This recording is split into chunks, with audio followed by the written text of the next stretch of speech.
Well, week 6 has ended, and even though it was a quiet week, there's never really a dull moment for Tesla. There is some news, and we're gonna go over it this week, as we always do every single Sunday. So let's not waste any more time. Smash that like button, and guys, please, can we get 550 likes? We have not broken that for these types of videos, for these weekly videos. We have not broken 550 likes in 5 days or so. So let's do that, and I will be very humbled and very appreciative. So let's do that. Smash that like button, subscribe if you haven't already. Week 6. Let's go. Starting with Tesla's registration numbers, came at 10,600 cars registered and insured in week 5, up 23% year over year. China, even though they're in a very weird economically spot, their vehicles is doing very well. So sheesh moment right there. And although China is doing very well, it looks like North America is a little bit in a hiccup. What Tesla is doing right now is that they're offering free full self-driving transfers and lifetime supercharging for existing customers to new Tesla models if they take delivery before or by March 31st of 2024. So pretty much the end of Q1. So they're pushing to sell as many as they possibly could. In my opinion, if you already bought the full self-driving, it should always be transferable to your new Tesla. I don't know why it has to be contingent. But I think this will be a thing in the future once FSD becomes an actual thing. On some other great news, Tesla increases refreshed Model 3 price by $1,000 due to demand and low production volumes, because it looks like they can't scale this thing yet. They're in the beginning stages, and they seem to be getting a lot of orders from it, so they increase the price so they can dampen that a little bit. While Tesla increases the Model 3 of about $1,000, they are decreasing the Model Y of about $1,000, at least in the US, until March 1st. This is pretty much a flash sale to bring down the inventory levels, because if we look at the inventory, I mean, that's a lot of Model Ys. At the same time, Tesla cuts Model Y prices in Canada of about $4,000, which now qualifies for incentives, so that's really good. And if I was in Canada right now, I would be driving a Tesla, but I'm in Kuwait, where there is no Teslas available yet. Yeah. The refresh of that, Tesla confirmed that it's not going to be coming this year in North America. Now, Tesla's really good in denying these things sometimes. I mean, China is not good because they deny it and then they do it. And this Model Y refresh is going to happen in China first. I think this could be a tactic. I'm not too sure. I mean, this could be a tactic for them saying that we're not going to do it, but then we're going to do it. So let's see how that's going to be. But they're confirming that they are not planning to get the Model Y refresh done this year for North America, at least. For China, maybe by end of the year, just like what happened in 2023 with the Model 3. So let's see what happens. What's very interesting here is now Australia has proposed a new vehicle emissions reduction targets effective January 1st, 2025. Automakers must sell enough zero emission cars or buy emission credits from other car makers like Tesla or BYD. So pretty much what Australia is saying is that the future is going to be EVs, and you have to adapt to it and you have to do it, just like many other countries are. The future is EVs. Whether you like it or not, the future is EVs. I mean, I could go into a whole rabbit hole with this, but one thing I do want to say about EVs is that charging, because I've experienced this when I was charging in Toronto, is that sometimes it can take up to 30-40 minutes. I can guarantee you that by end of this decade, that's going to be half or even half of half. So it could maybe take 5 to 10 minutes just to charge from 0 to 100, which most likely most people don't do that in superchargers. They do it to charge at least if they're 50-60% down and they have a long trip to go, which that'll be even less. But that's a whole video on its own. But the future is EVs, and Australia is saying exactly that. Another slap in the face by saying the future is EVs is New Hampshire Dartmouth College says that they're going to transition over half of its campus security fleet to Tesla's Model Y.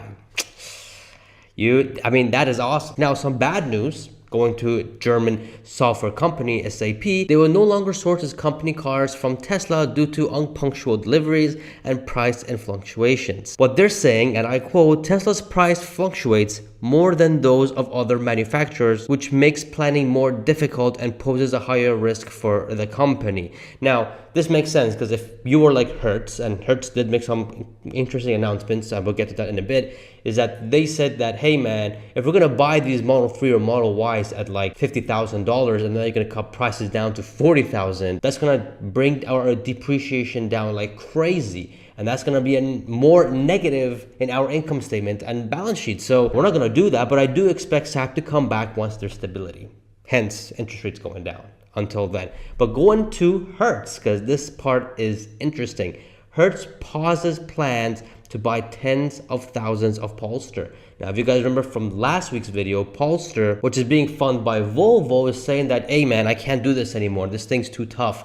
You take care of it. You do all the funding and stuff. Because again, prototypes are easy, but when it comes to production, there's only two manufacturers who have mastered it. Tesla for sure, and BYD.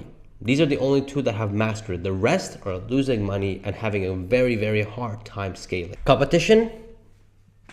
I don't really see any. Pipe Sandler has cut its Tesla price target to 225, 295, and trimming deliveries down to 1.93 million units. Sheesh, below 2 million for 2024. That is just, that is terrible. That is, 130,000 more than 2023. That is terrible. But here's the thing with these analysts, man. When the stock goes down, they bring down the price to be aligned with what the stock is happening. I guarantee you, once we have a rally with Tesla and it goes to 250, 270, these guys are going to increase their price targets to maybe like 275, 290, or 300 because they have to be aligned with the market and probably increase their units as well. It's just ridiculous. I always take every analyst, that includes Gary Black's. I like Gary Black's though, but Dan Ives, all of them with a grain of salt because they always chase the stock, except for Gary Black. He doesn't. Now, this was news of the week, kind of, you can say. News of the week. It doesn't relate to Tesla, but it relates to the CEO, which relates to Tesla. And I do think this has an effect on the stock short term, is that some news going around that Elon is doing drugs, and this made a big splash in the media. Everyone was like,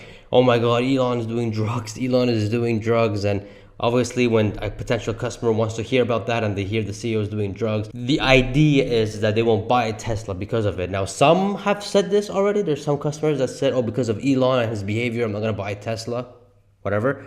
But this is only short term, and it's not the first time this has happened. What's happening here is that Elon ticked somebody off badly. I don't know who. And CNBC was talking about this. This was just insane. It made a big splash in all of social media. It was crazy. But although this was a silly news, this was apparently a big news. But anyways, moving on. Ferrari spotted testing Model S at Maranello factory. Looks like Ferrari is looking to beat the world's fastest vehicle. Let's see what they're doing. They are pretty fast cars, so maybe they have to beat the Model S when they come out with their sporty electric car. So that's interesting to see.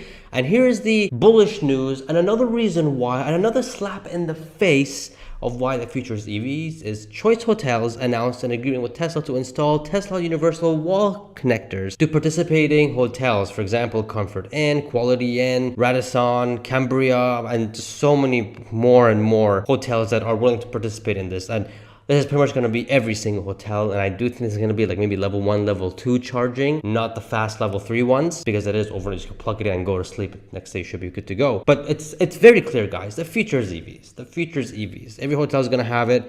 Every airport is going to have it. Every plaza that you're probably going to go is going to have it. Every gas station is probably going to have it. Will have it. Just look at BP and the other guys making deals with Tesla for this. Not to mention condos and apartments will slowly start to have it as well. So it's going to be a very, very interesting era going into this. So the Future is EVs. I don't care what anyone says. The future is EVs. Going to Ford. Man, I feel so bad for Ford because they're losing so much on EVs. It's not even funny, man. Check this out. In Q4 of 2022, they lost $20,000 per each unit. In Q1 of 2023, they lost $58,000 per unit. In Q2 of 2023, they lost almost $33,000 per unit. In Q3 of 2023, they lost 36,000 units. And in the recent quarter, they lost 47,000 per unit. They're just dumping away. It's ridiculous. It's like Lucid 2.0, but Ford is actually making money through their gas cars, and they're one of the companies and narratives that says that nobody wants an EVs.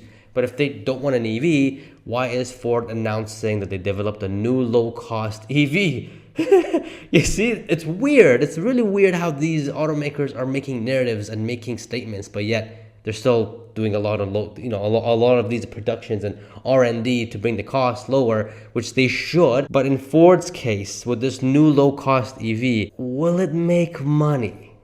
That's the question, and we'll find out soon. Now, speaking about the competition, because we are, Porsche releases a 2025 Taycan for $214,000 with all these specs as you guys see here. Or you can get more while paying less, far less, maybe $150,000 less with the Model S. And look at all the things that you get with the Model S. I mean, choice is yours.